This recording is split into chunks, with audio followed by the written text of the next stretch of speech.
Hi, this is Tim Gowans. This is Summer Street Productions, and it's an honor to have with us 4 501c3s today. If you will, please introduce yourself. Yes, so my name is Todd Baker. I'm with an organization called Building Fires. We build the inner fire and student athletes up in Cherokee County. Okay, got it. And who's this gentleman next to you? Good afternoon. I'm Chaplain Lloyd Johnston, and I'm with the Isaiah 61-1 Project. We are a jail mentoring and reentry ministry. We operate primarily out of the Cherokee County Jail. We do 4 things. We mentor men and women one-on-one. We teach inside. We train practical things, and then we connect and equip them with resources post-release. Okay, great. And who's this fine lady next to you? Good morning. I'm Mary Ann Butler with the Homeless Coalition of Cherokee County. We work with those who are unhoused and precariously housed to move them toward housing stability. Okay, great. Mr. Lloyd. We have 2 Lloyds with us today. That's kind of unusual. You don't ever hear the name Lloyd, do you? I mean, Lloyd is an unusual name, but we have 2 Lloyds with us today. Tell us who you are, Lloyd. I'm Lloyd Brown. I'm the founder of 2 Charities, and we provide funding for those who can't afford their mental health counseling in Cherokee and Cobb County. I got you. Great. Well, Todd, tell us about what we're doing. What's this event? What's the date? Tell us what we're doing and how much fun it's going to be. All right, well, Pickleball with a Purpose started when Lloyd and I got together at local HQ. He and I and Mary Ann, actually, the 3 of us work out of a little nonprofit incubator hub up in Canton called Local HQ. It's a local church on Sundays, but we share an office space together, and we were talking about how hard it is to do fundraising events. And so we came up with an idea to do pickleball. And then the planning stages started. We brought Lloyd on last year as a partner to the first Pickleball with a Purpose event that's going to be on July 18th at Bridge Mill Athletic Center this year. But last year we were able to bring in a couple professional pickleballers, which was really awesome. We had a great event, and we decided to do it for year 2. So in year 2, it's really hard to do fundraising, right? So we've decided to bring Mary Ann in and be able to support 4 different nonprofits and with the event. And so it should be a really fun day. We're going to have some barbecue out there. We're going to have the professional pickleballers coming back, and we'll have a full day of tournament, whether it's in the morning for the more advanced people or the afternoon for the people that are trying to get better. God, it should be a lot of fun. It's going to be a fun event, so we're looking forward as long to as it's not too hot. As long as it's not too hot. Well, yes. You know it's going to be hot, right? As long as it's not too hot. But we'll have plenty of water. Yes, we'll have plenty of lots of free water. Lots of free water Have there. a cooling station going on. Yes. Right. So I've got some questions for each one of you. Anybody that wants to answer the question can answer it. So maybe all of you should answer it. I don't know. So we'll just kind of go through these questions, and whoever feels led to answer. Okay. First question is, what lights you up most about your organization's mission? What would you say? What lights you up? What gets you going about your mission at your 501c3? What's important to you? Anybody want to share? Oh goodness, it's just helping the people that need the help. It's you can't do mental health by yourself. So we also will find you a therapist if you don't have one. If you're not happy with the one you got, you need to find somebody you can relate to, and we'll help you do that too. But it is finding those, and then it's like a few months ago, I got an anonymous note on my windshield of my Jeep going, "Hey, I recognize you from Facebook," and I really thought I had a stalker at the time, right? But it was a lady who I've been funding their daughter, didn't know it, and she said, "I want to thank you so much for helping her because she is thriving right now." Oh, see, there's nothing better than knowing that you've made an impact, right, Lloyd? Yeah, it's amazing. Yeah. Anybody else want to input there? I will. Yeah. So I think what's very impactful and amazing to me is the people that we work with, oftentimes they're not heard. And we sit and spend some time listening to them, and they will frequently say, "You're the first person who's listened to me. You're the first time I felt heard and seen." Mm-hmm. And there's a great value in that.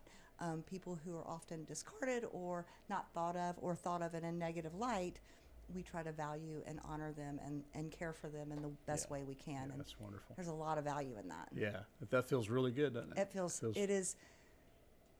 They bless us way more than we bless them, I'm telling you now. So, yeah. You know the principle that the Bible says, or that Jesus says, more blessed to give than to receive. I think all of you would probably concur with that, right? No, yeah. Here's another question for you. How do you think a fun, active pickleball tournament could support or amplify the great work that you're already doing? I think that there's a couple of aspects to that. As nonprofits, all of us need funding. That's just the reality of the world we live in. And two, it's a way to raise awareness of who we are, what we do. The collaborative effort is amazing to me, that we can all come together for we all have different ministries and causes, but we're together for a purpose. Yeah, that's great. You know, I think the collaborative amongst people who are in the same area trying to help people who desperately need it is wonderful. So you don't feel like you're out there by yourself, right?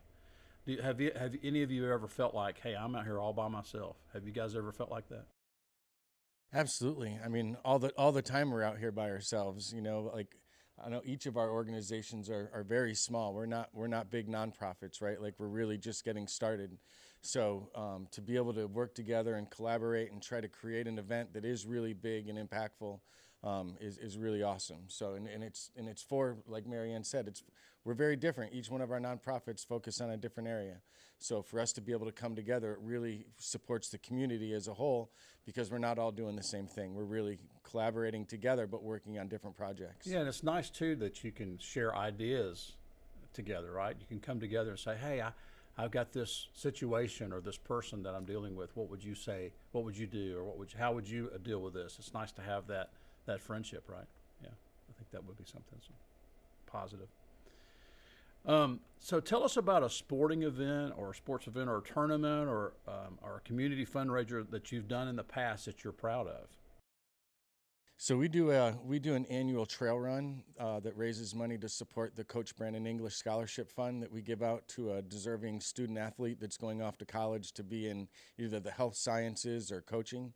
And the trail run for the last 2 years has been down at Blankets Creek, and it's a real community event. It's not just a trail run. A lot of times you'll go to a run, a road run, or a trail run, and it's like you start at 7 o'clock in the morning, and then when you finish, you might have a donut or a snack afterwards and go home.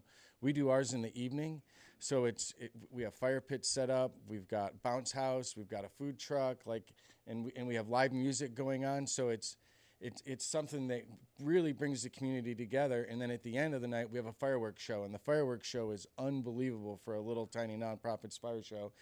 It lasts for about 15 minutes. It's usually 3 or 4 songs, and it's a really impactful event. So yeah, that sounds like a lot of fun. It is a lot of fun, for sure. Yeah, that's really good. Anybody else want to share something that you've done in the past that you're proud of? I don't know. We did a cornhole tournament at Northern Roots Farm in Ball Ground it was great because they got fainting goats and you can play with the animals there, Scottish cows and that turned out to be really, really fun.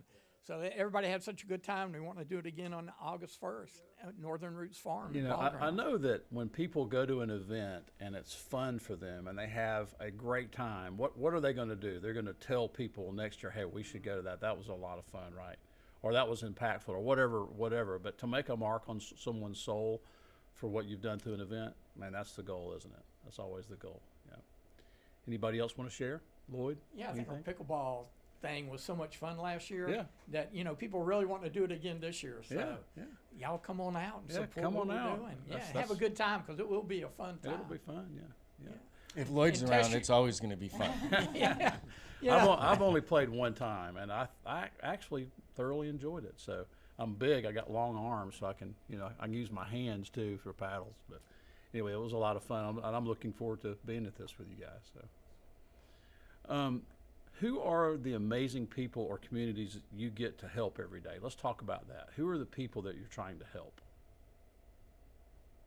Where do they come from, and who are they? Yeah, so at Building Fires, we build the inner fire in the student athletes, but the kids that we're really trying to help are the underprivileged, underserved kids, right? Like in the nonprofit community, those are all the people that we're trying to help. We don't have to help the kids that are the rich, privileged kids, right? So primarily what we do is we buy kids varsity jackets that can't afford them. So we work with the coaches to identify those kids that show up, that work hard, that are good teammates, that are potential future leaders, and then we award them with a varsity jacket. Because there's about 80% of the kids that earn a varsity letter that receive their varsity letter and just put it in their drawer, right? And they never get to wear it and they never get to be proud of it. But when we hand them a varsity jacket, it really gives them a sense of accomplishment in their sport. It lets them know they have a community supporting them. They get to wear the school colors, like the 20% of the cool kids that get to walk around campus wearing a varsity jacket. So that's something that's really impactful for us, and something that I really love doing and get a lot of pleasure out of. Yeah, I can remember in high school getting my varsity jacket, and it was just like, oh, I can't believe it's here today. I Yeah. get to wear it to school. I get to wear it to class, and it was an impactful thing to a young student. That's Just great. getting these kids to try it on sometimes, right? Like, when we have Yeah. to go out and fit them for the varsity jacket, they're like, I had one kid say to me, he's like, I've never even tried one of these on before. Like, I've never even worn one of my teammates before. And he was so excited. And this kid's going off to run D1 track next Wow. year. Wow. And so he's an incredible athlete, but, has had to earn everything that he gets. And so by giving him that varsity jacket, it was really powerful. That's really great. How about you, Mr. Lloyd? Lloyd number one. So my community generally dresses in orange, and that's my favorite color. Yeah. But it is many times, like Marianne said a few minutes ago, nobody's ever sat down with them and just listened to them and heard them out.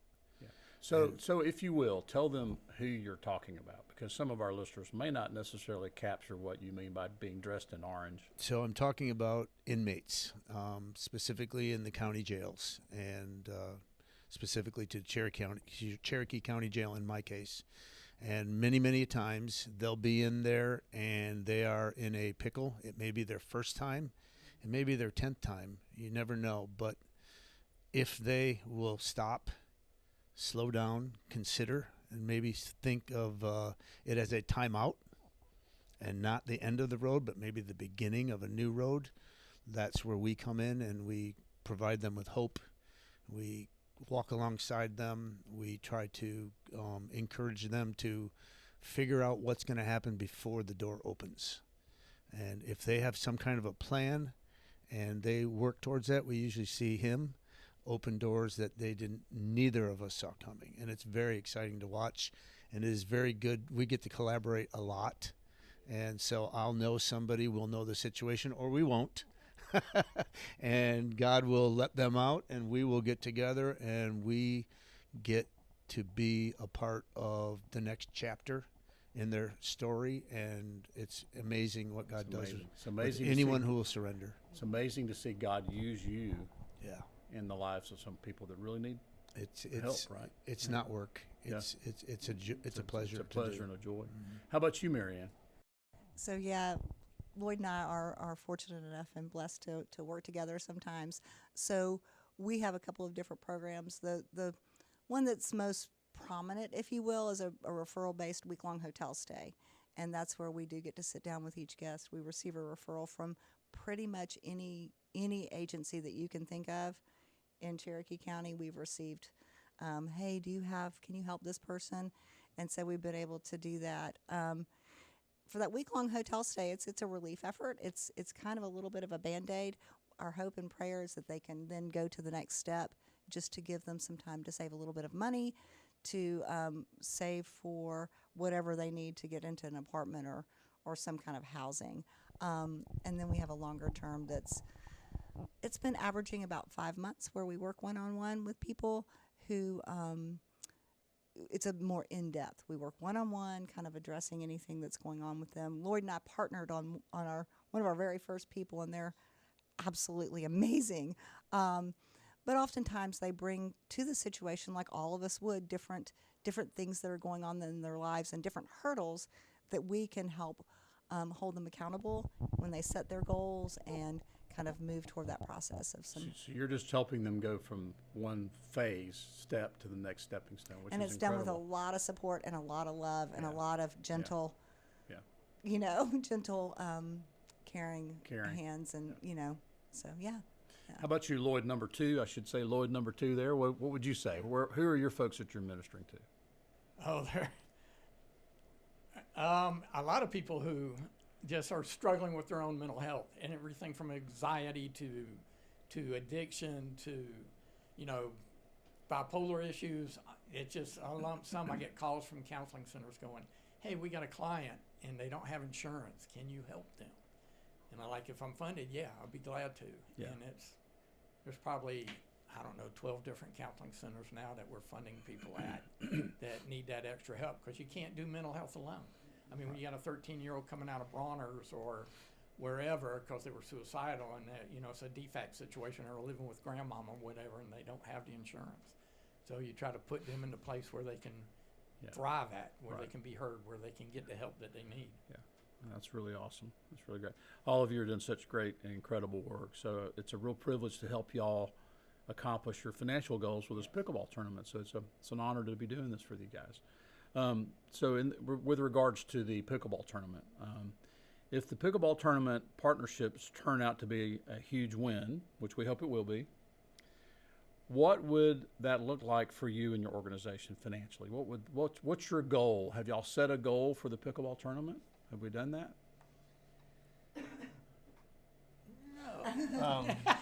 No, we haven't set a goal. Okay. We're honored and thankful for every dollar that comes in to support our organizations. Last year, the three of us put on a great event. It brought in $600 for each organization.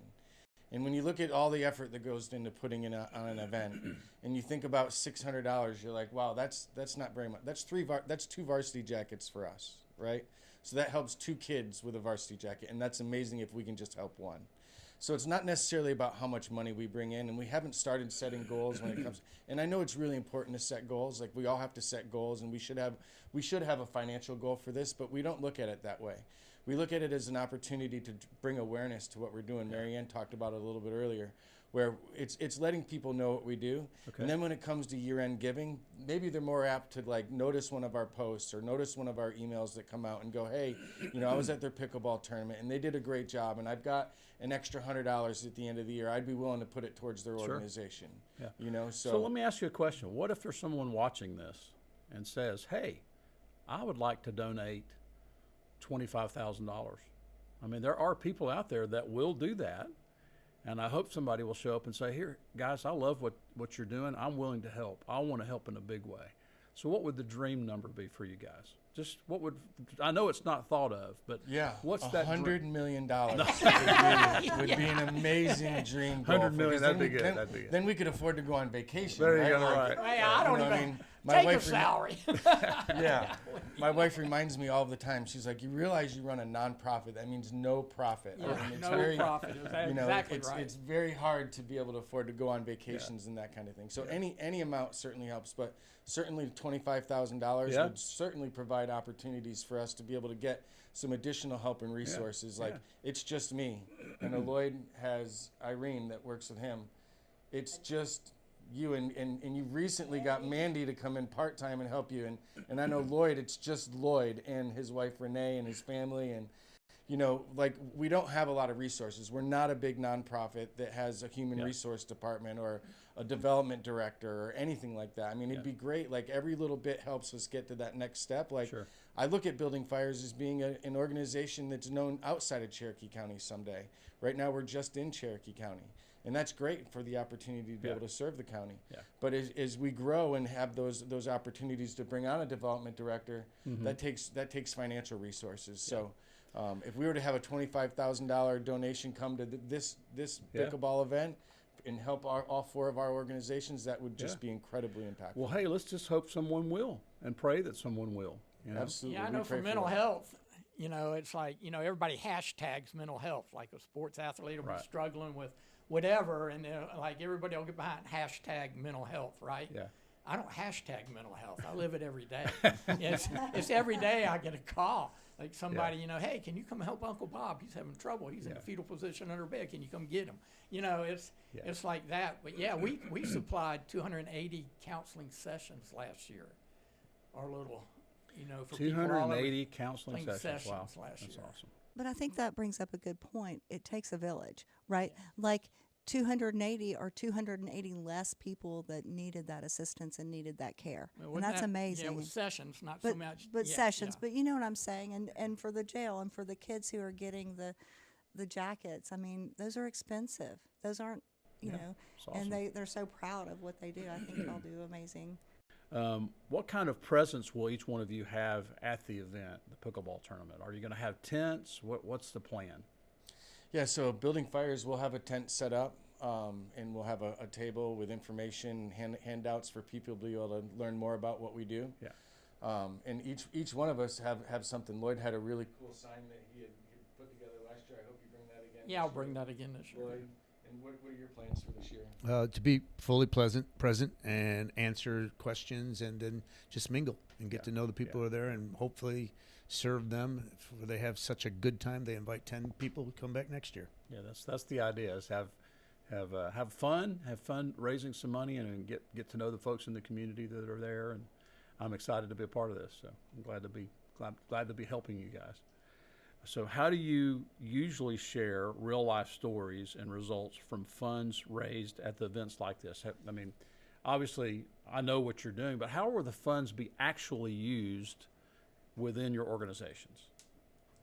Sure. Well, ours goes to supporting kids with the varsity jacket. So Yeah. a varsity jacket costs about $400 or $500. You know, that's for each jacket. amazing to me that a varsity jacket is that much. I mean, you and I've talked about that. Yeah. I'm amazed that they're that expensive. Especially when you start putting all the patches on it, right? So these kids earn patches for doing different activities, and so when you start loading up the patches and filling out their jackets, they get really expensive. So the funding will go towards that, and the funding also goes to help support our mentorship and our leadership development program. So we go into the schools, we work in the Cherokee County high schools, and we teach the kids about communication skills. So everything starts with communications. If you can't communicate with your teammate or your coach or your teacher or your family, you're not going to be able to get anywhere, right? So we teach them about how to be effective communicators. We teach them about time management. How do they set goals, and then how do they prioritize their time in order to achieve those goals? And then we talk about healthy habits. How can they eat, sleep, and exercise so that they can be the best on the field and in the classroom and in life, right? Because a lot of these kids aren't getting a proper amount of sleep, or they're not bringing in a proper amount of nutrition. So healthy habits are really, really important. And then we give them a little bit of financial literacy skills. So we introduce them to, how to be good stewards of their money. And then we also provide opportunities for them to get back out in the community and give back to the community through service projects. So we have them go out and work with nursing homes or humane societies, and the Special Olympics. We partner with the Special Olympics on some of the events that they do, and we bring kids out and we have them give back, so that not only do donations fund varsity jackets, but they also fund kind of the mentorship and leadership development programs that we have. That's incredible. Good job. How about you, Mr. Lloyd? How will the funds be used? Generally to fill in the gaps of things that our men and women will need immediately upon release. We do that two ways. We take them around to our partners, and what our partners can't help with, we fill in. For that could be backpacks, that could be books, that could be clothing, that could be underwear and socks. You just never know what they're going to need. A lot of times we'll have to pick up the stay because it's not a perfect transition. And one point you won't know when somebody's getting out. So until Marianne and I can coordinate, we'll have to pick up a couple nights there. And then we are working with rehabs to say who has a bed. And then there's an interview process. So this could take a couple of weeks between the day they get out until the day they check into their rehabilitation center. So they definitely need support during that transition So we time, support them in any way that they need, so they don't fall through the gaps for a dumb reason. Right. How about you, Marianne? What would you say? So our programming is, like I mentioned, the week-long hotel stay before. That's $500 a week, and we do 6 of those a month. So it's $3,000 a month. Our longer term is an average of 5-6 months. That's another $3,000 a month. So those are our current programming. And then our long-term vision is to have a housing community where people can stay for up to 2 years. And community is the emphasis there, where they can build hope, they can learn new skills, they can, whatever they bring to the table that may be impactful to them or preventing them from getting to that next step of stable housing. And then the restorative component of healing and wholeness. So that long term is our vision. That's our big one. Land, houses, all that is huge. But that's our dream to do that for the future. So short term, $500, $3,000 a month. Mid $3,000, and then big one, $100 million.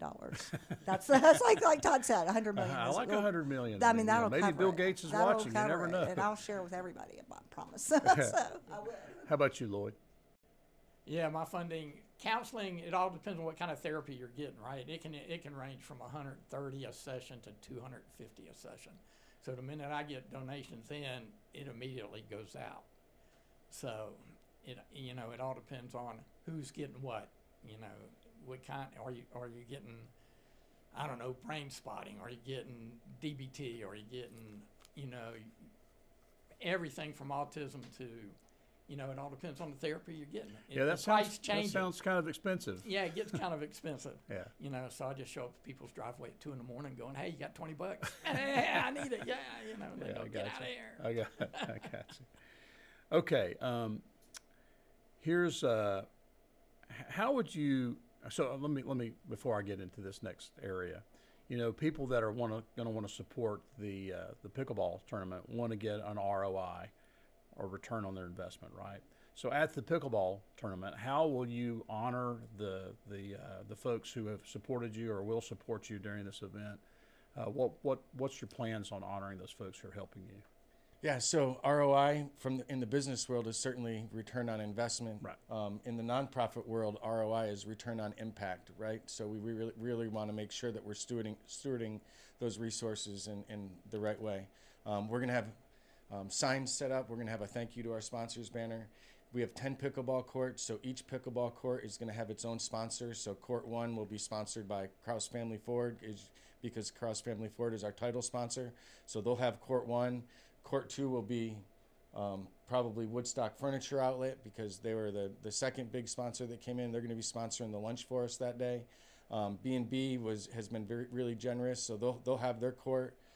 So each one of the organizations that we've had come in to make donations will have their own court. I see. That should be impactful. We're still a couple short, Yeah. so we definitely need about 4 or 5 more organizations to come in and help us to fill up those last 4 courts. Okay. So if someone does want to be a vendor, who do they get in touch with? How do they donate? Has that been set up? Yeah, so they can go to any one of our Facebook pages and reach out to us through that. Okay. We all have websites. They can reach out to us through our website.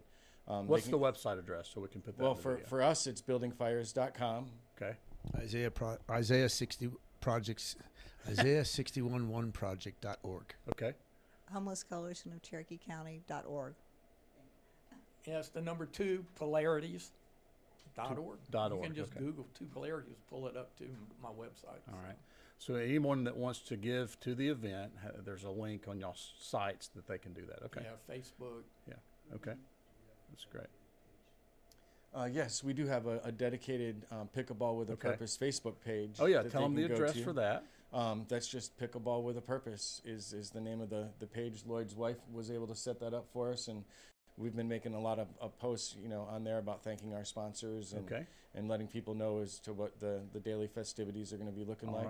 Right. There is a QR code on the flyer that will bring them to the Pickleball registration site.